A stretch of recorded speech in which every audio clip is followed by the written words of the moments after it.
is a Pro Football Hall of Famer, Saints Hall of Famer. Name any Hall of Fame, he's probably in it, and he's earned it because he was simply one of the best football players to ever don an NFL uniform. And fortunately for us, he did that in New Orleans for the better part of 13 years before he went to that other place and got a Super Bowl ring. Of course, he was also named to the inaugural Saints Ring of Honor this past year, which is quite an honor in the history of the franchise. It's the best of the best, and he certainly is that.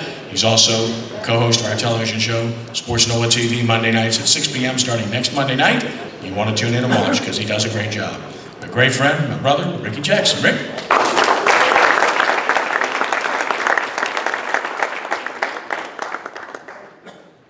Good afternoon.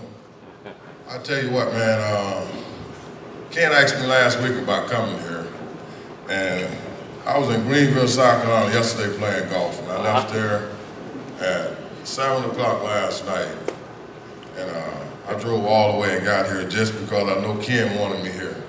But he don't know I wanted to stay in South Carolina at least about 3 more days. But I know he was counting on me.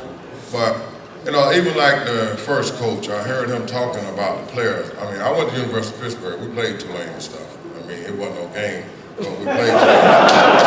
I can understand what Curtis said. But, you know, the LSU coach is talking about the kids getting paid. I mean, I went from Florida to Pittsburgh, and, you know, coming from a small town and a poor town, going to the University of Pittsburgh, if you don't get any assistance, I mean, they give you a scholarship to play football, but now you can't work and make any money. So the only thing they have training table where you can go eat. So if a guy missed that meal, that means that he don't get any food until the next training table. I mean, and that's why I see, I don't look at the players should get paid for playing football, but I think that their schedule is different from the regular schedule of kids. Other kids can work, they can do things when they're going to school. If you're a student athlete, you bring a whole lot of money in there every Saturday. They make so much of money, you know, from the games and stuff. Those guys can't have a second job. So I think they should get some kind of system. I mean, it's just the idea of what you give them. And that's the problem that they have now. A lot of the coaches say they shouldn't get paid, but the coach is getting $5 and $10 million. He should say that.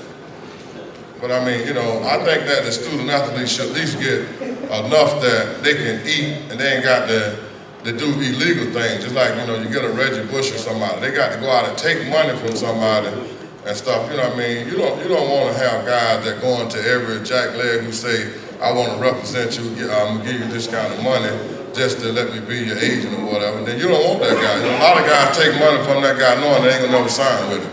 But he got $10,000, $15,000 to give you, you take that money knowing that you're gonna go with somebody else who's gonna represent you better later on. And Coach, understand what I'm saying? You put those guys in a position where a lot of these guys, they never had nothing. You get these guys $25,000, $50,000, say, you know, sign with me after, you know, you get through. They take that money knowing that they ain't gonna never go with you because they ain't never had nothing. That look good to them, and it's cash.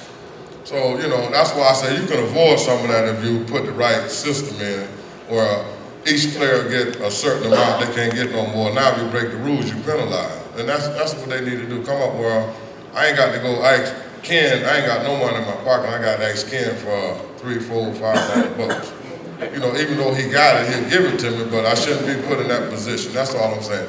But I know a lot of y'all, you know, you're looking at the Saints. I look at the Saints, and right now they look good. And I tell you what, man, I'm very impressed with the defensive line. I've been very impressed with the defensive line. Those guys are really, it's getting out there. And then all of them on the play, so that's what's making the competition so hard right there on the defensive line. Got a lot of good pass rushers, and those guys is really playing hard up front. Offensive line, as long as they get Drew Brees time, the Saints gonna win the ball game anyhow. That's the way I look at it. If they can protect Drew, the Saints got the best chance of winning.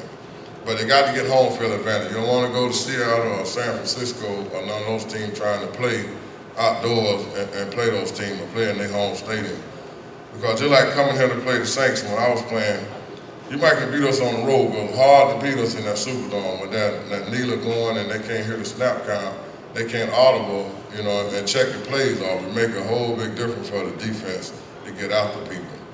So that's the advantage of what the Saints got to do. They got to take advantage of all their games to make sure they have the best records. It's more easy to get to the Super Bowl like that now It used to be a wild card, any team can get there, but the way they're stacking the leagues now, you got 3 or 4 good teams, and you got a lot of mediocre teams. But now everybody getting down where they can be competitive. I mean, I look at all the teams now.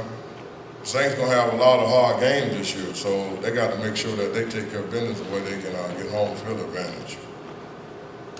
And as far as me, I'm around every day. I mean, I see Ken, and you know what I mean, we meet sometime. I don't have a whole lot of time because I'm trying to find a golf course somewhere during the day sometime. But Ken like to, you know, he want to meet, but I want to play golf sometime. That's what I tell him. I'm retired. I got a couple of business. I got a school on the West Bank, and we got about, during the summer we have like 30, 40 kids every day. Right now we got like 20-something kids in the evening time. And my son, he's the program director and stuff. He's over the center, but I'll be there more like once or twice a week. I go there and stay a couple hours with the kids and stuff, and he take them all over the world. But that's basically what I do. I'm always around. So any questions? Raise your hand, please. Over here. Wait, what's the situation on Victor Butler? He hasn't played down, I know he got hurt and all. You don't never seem to hear him say what's going on. And the second thing I want to ask you is about 20 years ago, I played in a tournament with you, a golf tournament. I want to know if you got any better. Yeah, I tell you what, I got a whole lot better since the 20 years. I mean, wasn't playing as much as I play now. But I mean, sometimes you get a player, man, and he don't give you anything in a couple of years. You just have to cut ties with him, pay him whatever you owe him and stuff. You know, you can't depend on guys. You can't make the club in the tub. That's what I always looked at. So I mean, if a guy gonna stay hurt, I got to move on to the next guy and let somebody else have it if he ever get well. I got a 14-year-old son. He's a little too young to have seen you play. I was showing him how good your linebacker was. And then a couple weeks back, NFL Network came on and talked about the top of all time linebacker corps. And I'm watching the whole thing going through it. I'm like, we better be number one. We better be number one. And it ticked down. Have you seen that? Yeah, I've seen that. I mean, and you guys are number one. We was voted number one, and I think, 4 guys make the Pro Bowl at the same time. You'll never have that again outside linebacker. But the only thing about it is, man, I just wish we would have won the Super Bowl with that team. We were so good for us defense, but we never did get enough points to win the Super Bowl, and that was the only thing that I kind of regret.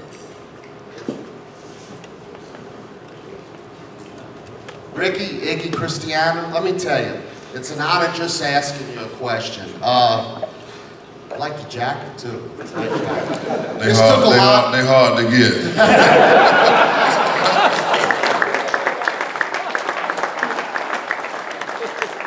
Drew Brees gonna get one, and Jimmy Graham keep on, he gonna get one. So the Saints gonna have some more people gonna get one. Coach Payton might get one. So you got a lot of people in that organization, they gonna get one. You're right. Now look, this took many moves, a lot of years went by, but I want to take the time out to apologize to you. I can't remember how many years ago, but you were playing with the Saints. They were playing in Atlanta. We were winning by 4, no timeouts left, Atlanta had. They were in the Saints 20-yard line, 5, 4, 3, and they hiked the ball and you bowled over the offensive lineman and nailed, I think it was Barkowski. Couldn't even get a Hail Mary off. Great play. I was with my neighbor. Let's go see the Saints at the airport. So we get there. It's packed and it's cold. And there's just enough for the cars to come through and everybody's tapping on the car. And here comes Rickey Jackson. Beautiful Mercedes. Beautiful lady driving the car. And I'm on your side.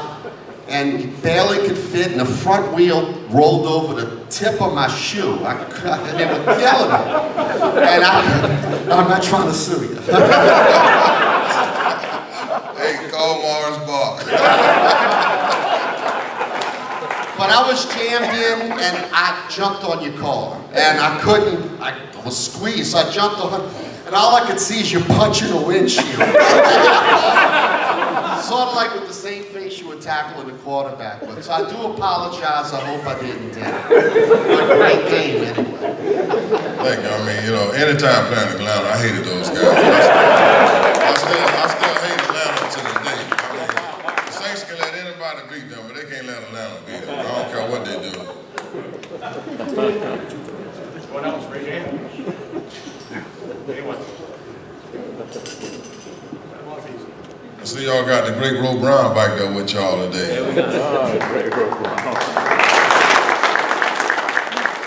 I thank y'all for coming out. You know what I mean?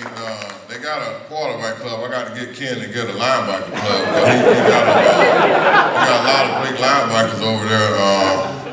So Ken got to start the defense. I mean, the Saints been known for defense. They finally getting a little offense, so he got quarterback club. They got so many great defensive guys over there. He got to get something dealing with the defense.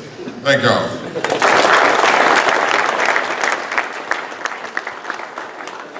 Always a pleasure.